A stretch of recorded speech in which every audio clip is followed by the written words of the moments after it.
ओम साई राम।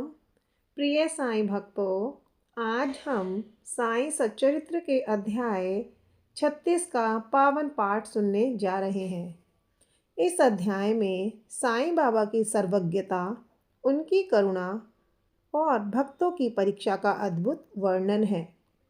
यह अध्याय हमें सिखाता है कि बाबा हमारे मन की हर बात जानते हैं। वे भक्तों की परीक्षा लेते हैं और अंत में उन्हें संकट से उबारते भी हैं। तो चलिए शुरुआत करते हैं अध्याय 36 की दिव्य कथा की। ओम साई राम। मैं प्रियंका, साईं की लाडली।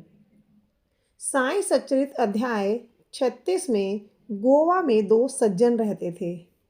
दोनों ही साईं बाबा के परम भक्त थे। वे बाबा पर अटूट श्रद्धा रखते थे, परंतु उनके जीवन में एक ऐसी समस्या आ गई जिसने उन्हें भीतर से विचलित कर दिया। समस्या इतनी गंभीर थी कि वे किसी को बता भी नहीं पा रहे थे। मन ही मन चिंता, भय और असमंजस से घिरे रहते।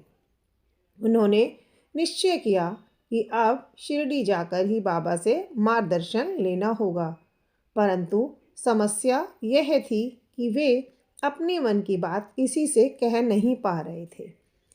जब वे शिरडी पहुंचे तो बाबा मस्जिद में विराजमान थे।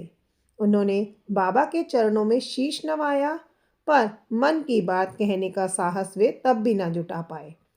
बाबा ने उनकी ओर देखा और मुस्कुराए और अचानक बोले, अरे, इतना सोचने से क्या होगा? जो होना है वही होगा और सब चिंता मुझे सौंप दो। यह सुनते ही दोनों सज्जन आश्चर्यचकित रह गए। बाबा की सर्वज्ञता, उन्होंने तो बाबा से कुछ भी नहीं कहा था, फिर बाबा को सब कैसे पता? बाबा ने आगे कहा, तुम लोग व्यर्थ चिंता कर रहे हो। जो तुम्हारे हित में होगा वही होगा। धैर्य रखो। उनके मन का बोझ मानो पल भर में हल्का हो गया हो।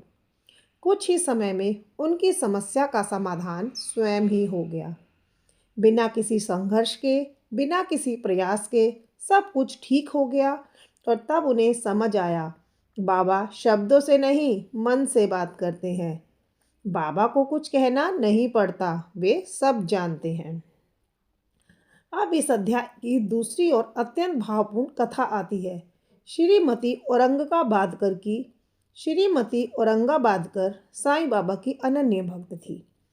उनका जीवन कष्टों से भरा हुआ था, पर बाबा पर विश्वास अडिग था। एक बार बाबा ने उनकी ऐसी परीक्षा ली कि जिससे उनका धैर्य डगमगा सकता था। उन्हें लगा कि बाबा उनकी प्रार्थनाएं नहीं सुन रहे, उनकी ओर ध्यान नहीं दे रहे। कभी बाबा रूखे लगते तो कभी अनदेखा करते, परंतु श्रीमती औरंगाबादकर फिर भी बाबा से विमुख नहीं हुई। उन्होंने मन में ठान लिया, चाहे बाबा कुछ भी करे, मैं उनका साथ नहीं छोड़ूंगी। यही है श्रद्धा और सबूरी। बाबा चाहते थे कि भक्त का विश्वास परिस्थितियों पर निर्भर ना हो। अंत में बाबा ने उन पर अपनी कृपा बरसाई। उनके सारे कष्ट धीरे धीरे समाप्त होने लगे। जिस बात को लेकर वे वर्षों से परेशान थी, वह समस्या भी हल हो ही गई। तो इस अध्याय से बाबा हमें सिखाते हैं, बाबा देर करते हैं पर अंधेर नहीं। हर परीक्षा के पीछे कृपा छुपी हुई है और सच्चा भक्त वही है जो हर हाल में विश्वास रखे। श्रद्धा और सबूरी मतलब साईं की प्राप्ति। प्रिय साईं भक्तों, अध्याय 36 हमें सिखाता है कि बाबा हमारे मन के भाव जानते हैं। वे हमें परखते हैं और सही समय पर उद्धार करते हैं। जब भी जीवन में कष्ट आए तो केवल इतना कहिए, साईं सब तुझ पर छोड़ दिया। अंत में प्रार्थना करते हैं, हे साईं बाबा, हम सब पर अपनी कृपा बनाए रखना, हमें श्रद्धा और सबूरी का मार्ग दिखाना। यदि वीडियो पसंद आया हो तो इसे लाइक करें, साईं भक्तों के साथ शेयर करें और चैनल को सब्सक्राइब करना ना भूलें। ओम साई राम, ओम साई राम, ओम साई राम।